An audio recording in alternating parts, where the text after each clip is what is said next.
In this tutorial, we're going to create the mirrored version of the walk to idle animation. For the same reason stated that we created the mirrored idle animation, the mirrored walk to idle animation will give us another way to bail out of an animation and go back down to the idle state. The beauty of this tutorial is that we've created most of the animation we need. We just have to massage it around inside Compose to create a new animation. Let's go to File and Load dinorig.fxs. And we're not loading the idle to walk to mess it around to mirror it. We have all of that because we can create new transitions from the data we already have. So go to Compose and let's create a new track and load two clips. We're going to load the walk cycle and we're going to load the idle mirror that we created many tutorials back. Inside the first track, we're going to load up the walk.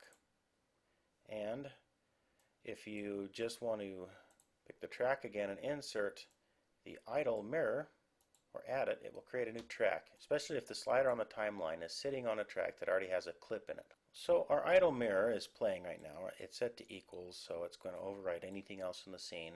And if you play it really fast, it almost looks like he bounces, like he wanted to stop. So we just need to speed that up a little bit and play it. Now let's play it a little bit faster than that, see if we can get him to bounce.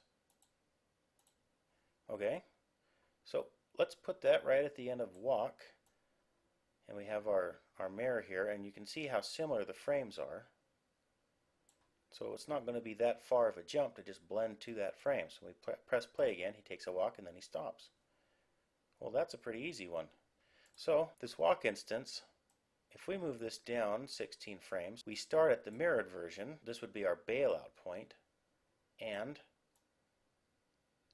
when he gets ready to land, he just goes straight into a land, a recover, and then we can continue playing our mirrored idle animation. Otherwise, we could just bail out at the very end of the walk and play the other animations of the walk to idle. So from here, I'm just going to zoom in a little bit. We create a blend. Now you could go to the mix here and then just pick the first track, and then let's keyframe that mix down to 0 so that it only blends in and out. Now we'll just use Messiah's shortcut. Right click, drag from one clip to the other, and you'll create a blend that goes down. And when you drag this around, that blend is actually attached to the out of one on the in on the other, so you can determine how long you actually want this to start. So we want him to take a step, but then he needs to drop. So let's just mess around with that and see if we can't get something looking pretty good here. Okay. Alright, he takes a walk, takes a step. Let's set the in and out points on there. And we've just created a new animation using the two animations that we've already got. So how do we turn this into keyframes? Go back into animate. Let's pick something on the body. Make sure you've set your body key group so that you can set keyframes on everything, and we can just go through and just mess with this. Okay, so we have it 28 frames long. It seems to look good.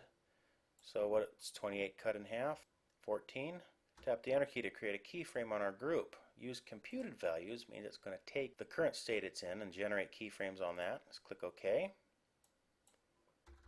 Do the same thing on the other ones. There's our key groups here. So frame 0, 14, 28. Do our passing positions. Let's see, 21, 7. And we could even do in-betweens if you wanted to. They're not going to be exact multiples, but we've set everything up here. So now we've translated this animation into our walk cycle. To double check that, just deactivate the track so we have just our keyframe sitting on here, and then he moves. Now I need to point out that our animation on our tail that we created on the mirrored animation of the idle, that's sitting at 175 from our mirror, if we had kept that at negative 175, we would have had a helicopter effect, and it would have done that during the transition. So I just need to point that out again in case you guys remembered why we had to alter that by hand during that first tutorial on the mirror. But now we have an animation that we can play that does a direct transition and a follow through. So we've created keyframes on that. Go to Compose, call this one walk to idle underscore mirror. Same groups here. Just copy that. So now we have 3 clips in here, our walk, our idle mirror, and walk to idle mirror. Select the walk to idle mirror, save that current into our motion folder. Call this one walk to idle or mirror. Save that.